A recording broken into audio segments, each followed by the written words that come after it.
Ito na ang resulta after ng ating trabaho. Pahinga naman tayo. So ligpit-ligpit naman tayo ng ating mga gamit. Ayan, nagkalat ang ating mga gamit. Oh. Pinagpalitang shock. Pinagpalitang knuckle bearing, mga bearings. So yan yung iba pa natin mga gamit. Liligpit na tayo kasi hapon na. Pahinga naman tayo dahil bukas ay papasok naman tayo. So thank you Lord. Dahil sa 3 araw nating bakasyon ay kumita rin naman ng konti. Pambiling bigas. Thank you, thank you.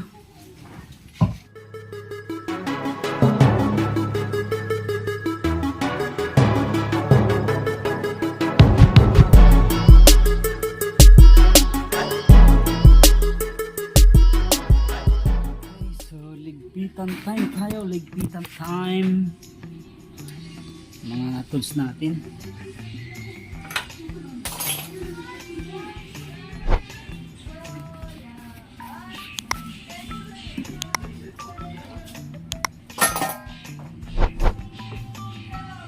Iniwanan ni paring Alvin yung kanyang natira na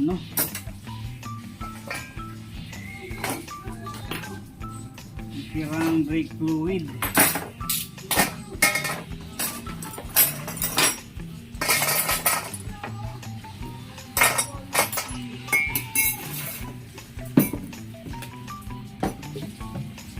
Pasok natin ito.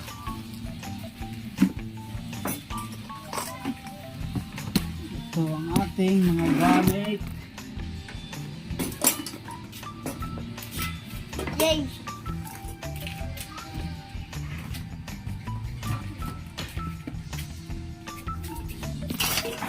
Bigat. So mag-ayos tayo ng ating mga gamit. So, arrange ulit natin para next week paggamit natin ay mabilis hanapin. So ito yung ating mini tool stand. Ayan o. So ina-arrange ko to kasi para pagka may hanapin ako sa sunod na gawa, mabilis kong makita ba. Lahat ng mga open range nihiwalay ko para hindi ba mahirap hanapin.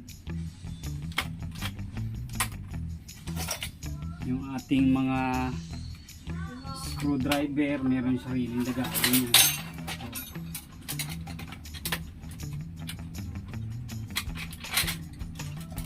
Yung mga lagayan siya mga kadoy.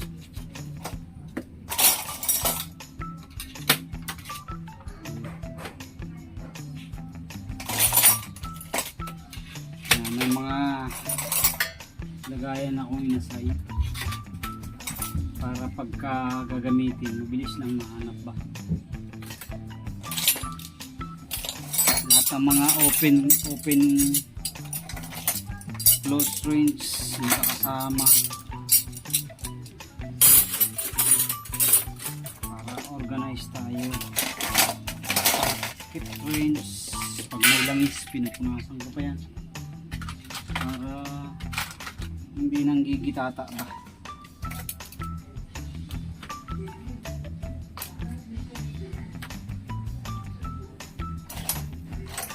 Itong mga katala ko saka yung mga handle, power handle, plies, so magkakasama yan.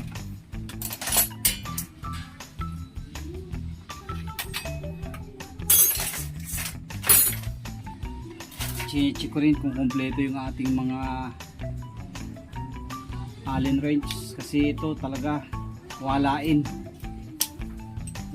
to eh pag hindi mo minonitor, mga malayan na ubos na. So kaya minomonitor ko talaga ito.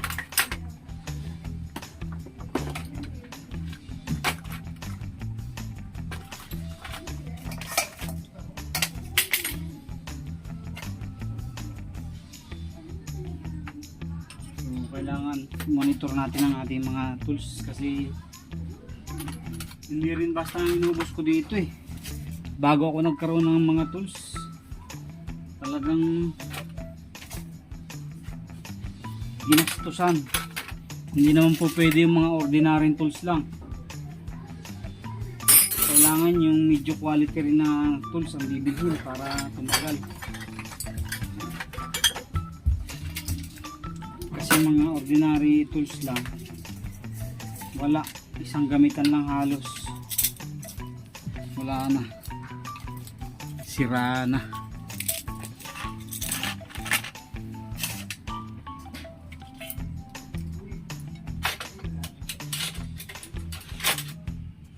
Itong mga ganito yan sa ibabaw na yan kasi mabilis ma-access. Cutter yan. Sa ibabaw lang natin nilalagay.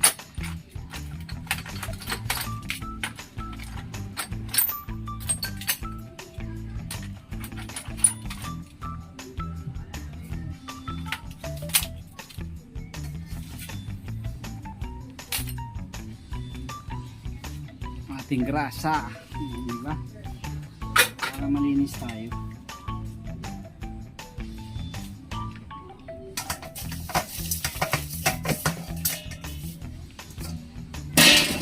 So marami pa tayong tools sa labas. Mga ginamit natin. Hindi kasi ako nag-liquid ng 3 araw dahil pag ganitong bakasyon ako, talagang dito ako nakapokus ngayon sa shop ko. So sideline ko rin pag walang trabaho. Ito yung sa bahay.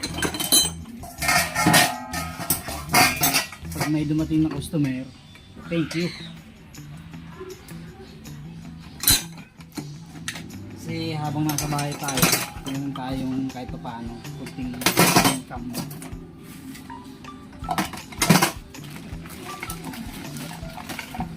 Ito yung isa nito, pwede pa. Yung isa, tagas na.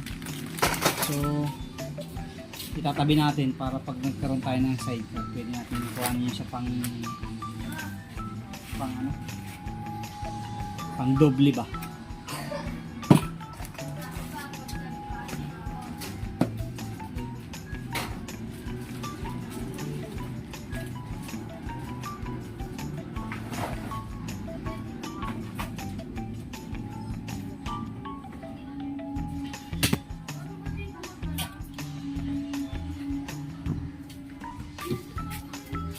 Medyo magulo pa yung shop ko dahil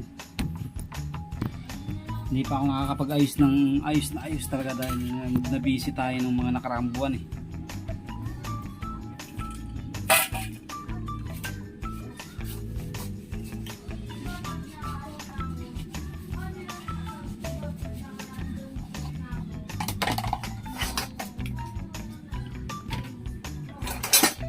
Ating liyabi.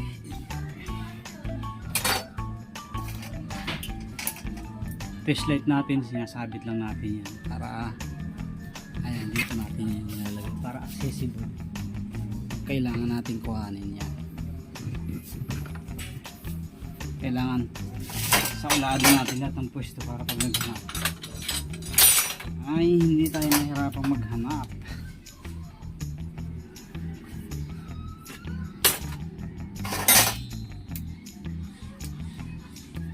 Pag may mga langis-langis, punas tayo para malinis.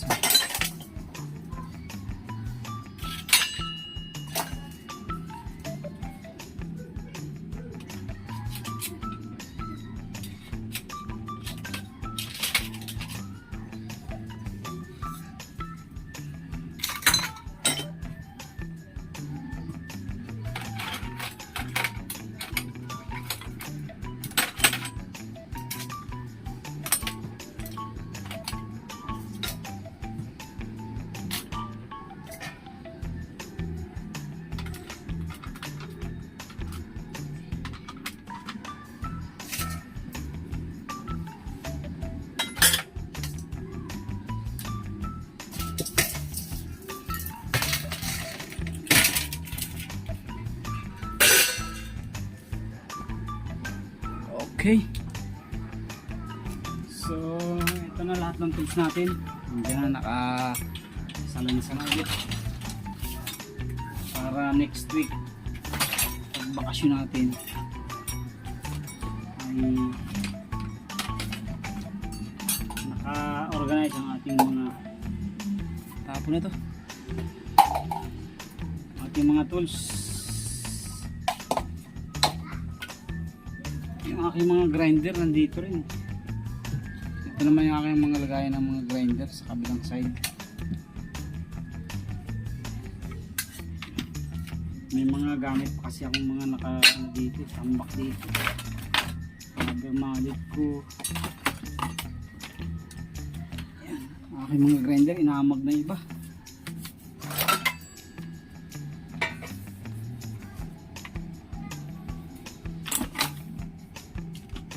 Last week meron nagsasanla sa akin ng grinder tsaka baril. Sabi ko marami na akong gamit.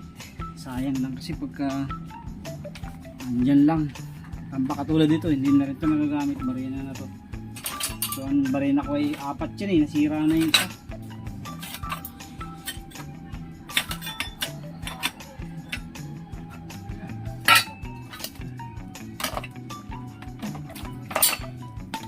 Ito yung isa kong barina, DeWalt.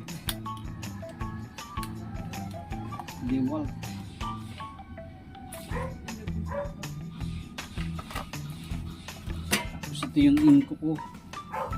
Purig to, inko. Maganda rin ang inko maaari, hindi siya basta-basta nasisira. 50% off to nabili ko, 1 plus. 1.9 ang ano nito, ang presyo. Tapos nakakuha ko ng 1,000 yata.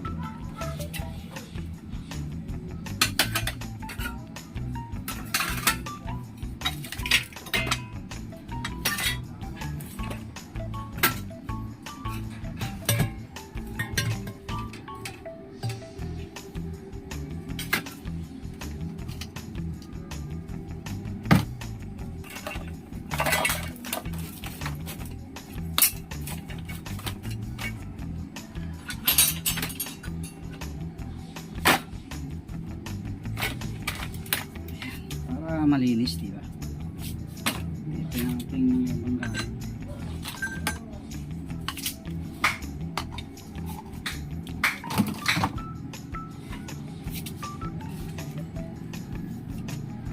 So, okay, tapos na tayo maglinis mga kaduit.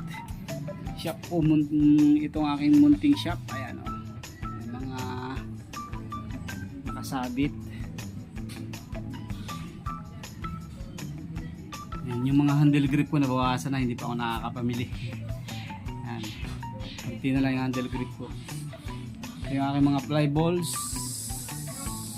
Yan, bawas na rin. Mamimili ulit tayo. Ayan, yan ang aking mini shop mga kalit. Pinagkakaabalahan ko pag walang pasok para hindi tayo nakatambay lang. Ayan. Meron din konting laman. Hindi rin basta magtayo ng mga kaduit ng motor shop, talagang hindi rin basta ang puhunan. May presyo. Unti-unti naman natin. Nag-umpisa tayo sa 100,000 ang ating umpisa niyan. Ito pa pala. Ito pa ang ating hangin.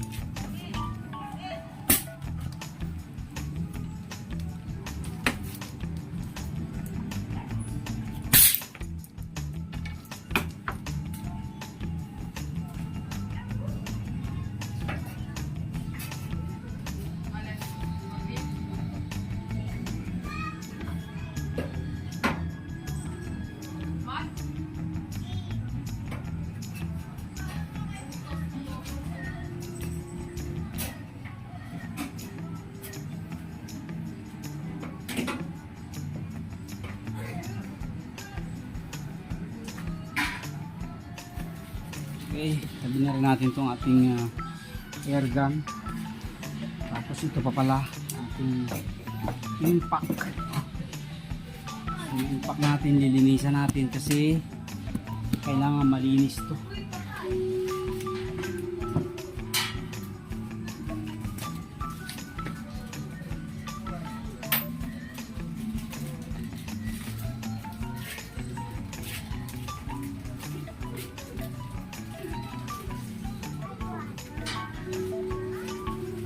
kakabit na pala natin itong top box natin kasi nahihirapan si Commander na sumakay. Naiilang daw siya, baka mahulog. So ito yung ating impact.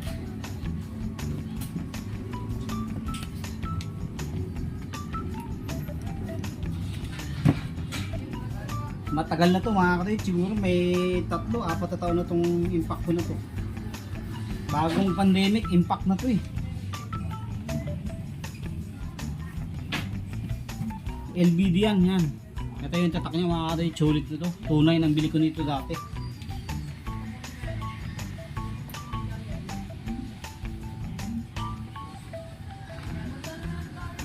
Sa isang taon, mga 2-3 beses na ako nag-charge nito. Ang tagal niya bago malubat.